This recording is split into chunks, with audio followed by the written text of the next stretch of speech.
think as we discussed today, that definition has certainly evolved. I'd say, over the last year, anybody selling anything is inside sales, right? So we've completely changed the definition because there isn't anybody that wasn't literally trapped inside, right, trying to reach customers and sell them. So it's the definition certainly has evolved. I'd say in a post-COVID world, the cleanest definition is that it's a virtual, highly efficient, high throughput sales function. I think that's the cleanest definition I could give you. And by efficient, I think people have always associated inside sales with efficiency. And by efficiency, I mean it's cost effective. It has very cleanly outlined, efficient processes. So everything is a process in inside sales. We're all about that efficiency and high throughput that I was talking about. And then leveraging technology to maximize productivity. I mean, that's where you get the efficiency, and inside sales drives that. It works really well in a highly transactional world, but it doesn't have to be that way. But that's my cleanest, I think, way of looking at inside sales. Now, functionally, inside sales it's not just the revenue engine. So yes, the word sales is in there, but when I think about inside sales, the teams I've managed typically have also, like a lead development function within inside sales. So think about an inbound team or an outbound team, right? They don't directly sell, but they're highly integrated with getting the lead over to sales to fully process, right? So you've got, within those teams, you've got roles like BDR, SDR, DDR. I can just go on with acronyms, but there's a lot of specialized roles involved kind of in that part of the functional area. And, they've got to be so skilled, at least in today's world, they've got to be so skilled at not only using voice, but you've got to be skilled at video, chat, email messaging, text, social, right? It's this whole omni-channel of being able to communicate in different ways. And, shameless plug for Vonage, but we're a cloud communications provider. That's what we do. So, I certainly expect that of all of our reps. And if you don't have all those tools, you're going to be at a disadvantage, right? So there's that functional side. And then you think about the pure sales side of inside sales. And that's where a rep takes a lead, engages, educates, does a demo, quotes, provides a proposal, answers objections, that whole process. And then ultimately what I'm going to measure everybody on is, did you book the revenue, right? So that's kind of inside sales in a nutshell, right? I think we all have this image in our head of what inside sales is. It's a call center. It's high energy. Everybody's going crazy. Everyone's selling, ringing the bell. That world's changed a little bit. We're a little quieter because we've got technology to do some of the work for us now. And, we all got our noise canceling headsets and, 80 monitors and all this kind of stuff. So the world's changed a little bit with technology, but I think that's inside sales in today's world.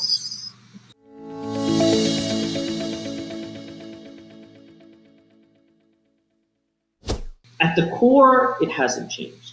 If I think about when I started out, or what I can, as far as back as I can remember, it was all about having a phone book, a notepad, some business cards, and maybe a rotary phone if you go far enough back, right? It was all about reaching prospective buyers, doing it in the most efficient way and most cost-effective way, right? And through some form of communication. So that hasn't changed at the core. I remember, as a young sales rep, it wasn't just forget the phone book, but there was something called the book of lists that would come out. So every city would have a book of lists, and it would list all the top companies. It would give you information like number of employees, who's the CEO, all these cool firmographic things in a chart. And when that book came out, it was like Christmas for sales reps, because we'd look at it and say, wow, this is fantastic. And then it evolved where, now I had a system in which to enter this data, what we today call a CRM. And we put all the data and go, wow, this is neat. And then, I'd have my business cards, I could scan them in, and I'd have that. And then I would plot, how am I going to reach this person? Because I want to sell to the CEO of Coca-Cola or whatever the company is. That was in its purest form, what we did for so many years. And I think the evolution has really shifted, because what's changed is the buyer has now changed. The buyer is much more educated. They have a lot more at their disposal. They now get to dictate the buyer's journey, the sales cycle, which, in the other world, it was more or less, I called you, I told you what you needed, and I did it as aggressively as possible, and I find a way to start that conversation. Whereas now, the buyer is dictating so much more. They know what their problem is, they know how they want to solve it, and they even know what price they want to pay, right? So that's, I think, at the core where things have really changed. I think we've also gotten smarter on the sales and marketing side, because there's so much technology. There's a whole industry now around sales and marketing technology that now tells us how far the buyer is in their journey, what they know, how we should educate them, when we should educate them, right? Learning their intent and where they're going. And, the most important thing for us is the earlier we get in, we can shape their buying vision. And that we never had the ability to do before. So that's at least in a nutshell, part of the evolution I've seen. And it used to all be about headcount. How many calls can you make in a day? We would drive people 120 calls. Push the envelope. The more people you talk to, right, the better the outcomes. And that's not the world we live in anymore, because there's so much noise and there's so many ways to communicate with people. As I'm speaking to you, I see my inbox on this screen, and it just keeps growing and growing. Yeah, I don't know how people keep a zero inbox. I cannot keep a zero inbox, because it continues to grow. How do I cut through that noise?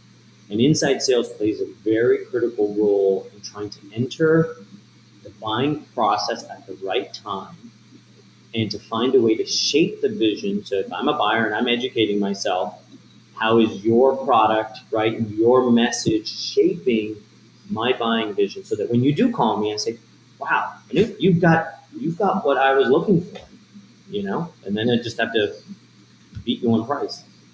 Inside sales has also evolved out of being simply a machinery for transactional, engagements, to engaging with buyers at the highest levels. There's no reason you can't sell now to enterprise accounts. I've seen that change because, think of this, the analogy around, as a consumer, you want to buy a particular product. In the beginning, you're like, well, it's online. I only want to spend so much. But today, I can go on to Tesla's website and spend $110,000. And I might chat with a rep. I might ask a couple of questions, right? I can educate myself with the content. The rep knows what I'm seeing, what I'm doing, and I can process $100,000. This is as a consumer, right? So again, consumers can find a lot of information to educate them. When you have complex solutions, inside sales is really, I think the role is augmenting, and assisting and being helpful in the digital buyer's journey, right? So you're looking for a rep now that is able to effectively communicate a highly complex solution. And I don't think we did a lot of that in inside sales, even 10 years ago, 20 years ago, for sure. Now, we'll have reps at Vonage that, can get on a call and then have a solutions engineer jump on a call and then we're literally whiteboarding out a solution, right, with a customer, able to show them how the product works, and walk them through, it's almost like, we used to go to a car dealership and be able to drive the car and see everything. I mean, we're virtually doing that. And I think companies like Amazon and Tesla are shaping our mentality overall, because as a consumer, if I'm doing it, guess what? As a business B2B buyer now, when I'm talking to a vendor, I don't need to have the fancy dinner. I don't need to go to a golf course. There's the right place for that as well. So nobody's saying field sales is going away. But you can accomplish a lot more, because I think the perception and the mentality of the buyer has changed to accept a more complex conversation to take place with a rep that's not just, selling George Foreman grills in a call center, right? They are truly educated, and can walk a buyer through their needs and wants.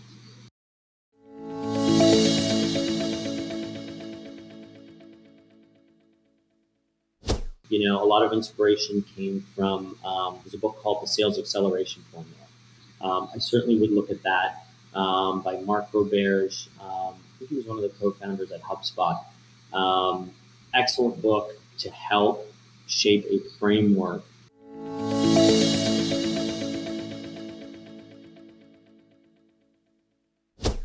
I think there is. On the surface, I can give you a simple framework, but it really comes down to the order in which you do it, the stage at which your company is today, what products you're selling. So there's a lot of variables, but I think on the surface, I can walk you through a framework.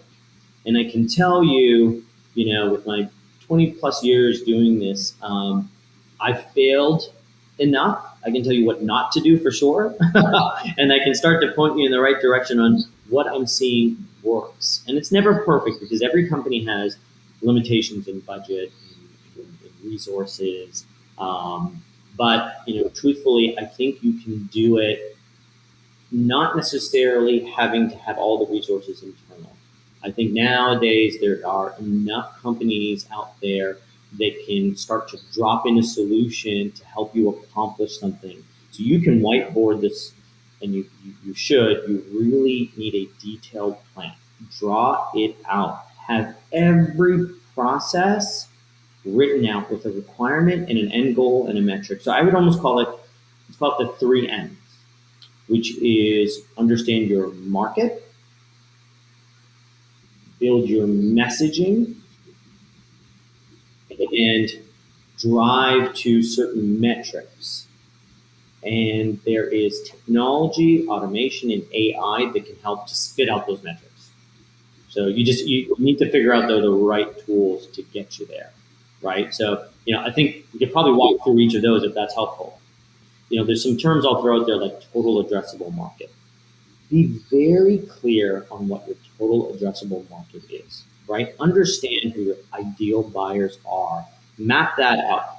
Don't try to do it yourself. I would we literally have done this. We hire a team of data scientists to get us there, because there's so much segmentation you have to do. Because, listen, there could be 10 million companies that can buy your widget. And within that 10 million companies, look, you're not going to make 100 million phone calls to get to everybody. You've got to segment and figure out what's my dream buyer look like, right? And as you do that, you're thinking about the right accounts. You're thinking about the right personas within those accounts. You're thinking about the right geographies in which you want to sell to. You're thinking about companies that have the right fit. So maybe, they use a certain kind of CRM that your product integrates into. Maybe they've got something unique. They're a manufacturing company that uses this particular process, and you augment that process, right? So you want to segment. Hire a team of data scientists to segment this data for you. Once you've got that, then you want to start aligning all of your messaging, right? And messaging, I'm just going to make the assumption that we all have a world-class CMO who will build you a world-class digital properties, amazing content that will wow, your buyer when they find you and they're able to explore, and they have all this ungated content. You've got great videos, things that really express your value proposition and help a buyer again shape their vision in the solution that they need. So I'll just assume everybody's got that, okay? And if you don't, you need to get that into the world. So if you've got that piece of it, then the messaging that you have to develop, it's not marketing messaging. I always tell someone, listen, it's great that marketing gives us all this brochureware and we can use snippets of it, but sales messaging is very different than marketing messaging. So hire a content writer on your team.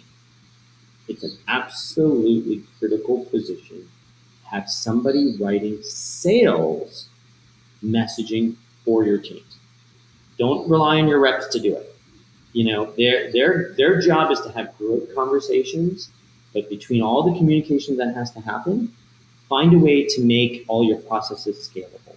So have one writer that says, hey, I'll write it for this segment, this persona, and here's what you're going to use. And then you can use that as you make your touches, 8 to 12 touches to reach somebody. You've got that messaging locked in. So now you know the market really well, right? Because you've hired all these data scientists and you've figured out who you want to sell to. Now you're going to get great messaging, so you know how to approach your market, right? And then the next piece is spending a lot of time drawing out all of your processes. So lead comes in, it could be inbound, or I'm going to find a lead outbound. What happens next, right? How many touches do I make? How do I interact with them? What content should I be sending? When should I be sending it? What signals can I use from some kind of intent-based tool, right? That says, hey, buyer's showing signs, he's snooping around your website. And then how can you personalize your messaging to the buyer? So all of that has to be well thought out. And once you've got this whiteboarded, then you go out and see what tools you can add to your tech stack to make those processes work in an automated way. So the reps don't have to think about it. My reps never build data. They do not spend all day researching clients. There's a whole back-end team that can do that for you, because otherwise you can never scale a team if you're going to be overly thoughtful about every call you make, because it just can't happen. You won't be able to get to enough of your massive addressable market, right, without scalability. So automation, today I'll say there's even AI. They can literally pick up a lead, answer it faster than any human can possibly answer it, send a very personalized message, spit it out, and get it ready for the sales team. Heck, I can even click on a link that says schedule some time for a demo, and you're off to the races. You're already like far in the sales process without anyone actually touching it. So, one of the big lessons I've learned is don't focus on headcount. Headcount is not where you start in your framework. It's around the other pieces that will lead up to eventually, yes, you need headcount. And when you do hire headcount, you're going to hire for intelligence, grit. You're going to hire for, somebody that can be empathetic, nurturing. Buyers are not looking for, the good old days of a pushy salesperson, just trying to knock something home. The buyers are too smart. You can't put one past them anymore. So be helpful, be that trusted advisor. Again, a lot of that, that's my framework. Again, if you're looking at a high level sales framework, I really recommend, Sales Acceleration Formula. I think it's a great book.